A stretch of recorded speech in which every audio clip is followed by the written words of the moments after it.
So, pag-usapan natin yung sinabi ko kanina, yung law of duality.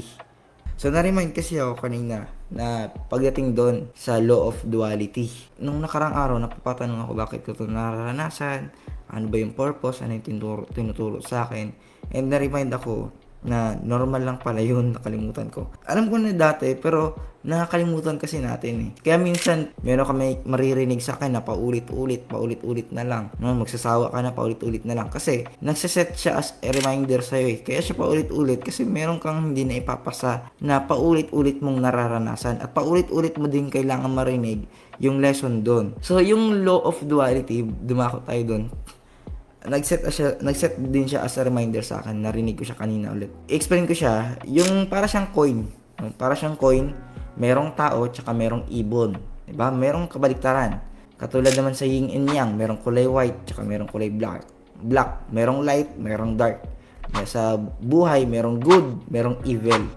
So, yun yung law of duality. Merong kabaliktaran. Sa buhay natin, merong happy and merong sad. Diba? Merong suffering and merong kaginhawaan. Maraming mga tao gusto nila happy-happy lang. Gusto nila enjoy-enjoy lang, di ba? Kasi lagi nila sinasabi, deserve kong maging masaya. Bakit hindi nila ako maging masaya habang buhay?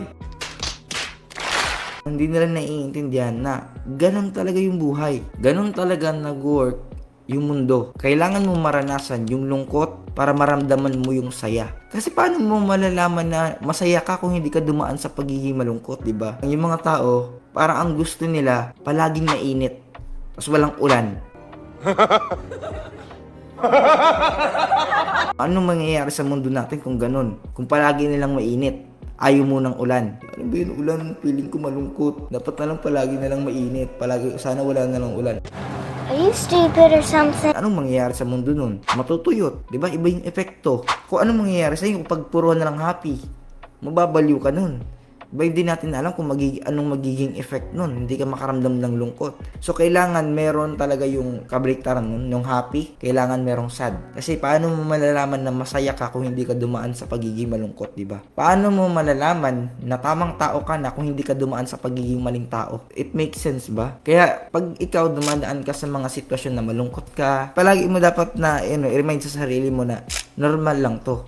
Kasi yun yung law of duality. Meron talagang happy, meron talagang sad. And ganun talaga nag-work yung mundo. Ulitin ko, parang tulad yan ng piso eh. Merong tao at merong ibon. Parang coin ba coin. Merong tao, merong ibon. Hindi mo pwedeng i-expect na tao lang. Kasi pag binayad mo yun, di ba? Pag kiniskis mo kasi ayaw mo dun sa ibon, kaya ang ginawa mo, kiniskis mo. Kiniskis mo kiniskis para mawala yung ibon. Ibayad mo yung piso, ibayad mo yung coin sa tindahan, bili ka ng pagkain. Tapos pag nalaman ng tindera na tinanggal mo yung ibon, no, kasi ayaw mo dun sa ibon, anong magiging reaction niya? O bakit ganito? Hindi ko ito tatanggapin. Diba? Ganyan yung magiging anong ng tindera, diba? Hindi magkakaroon ng value yung coin kapag tinanggal mo yung ibon. The same lang yan sa buhay natin. Hindi mag-work yung buhay natin, no, completely kapag ikaw ang gusto mo na lang palagi puro masaya. Ulitin ko, hindi mo malalaman na masaya ka kung hindi ka dumaan sa pagiging malungkot. And yan yung law of duality. Ganyan nag-work yung law of duality or law of polarity. Merong duality palagi.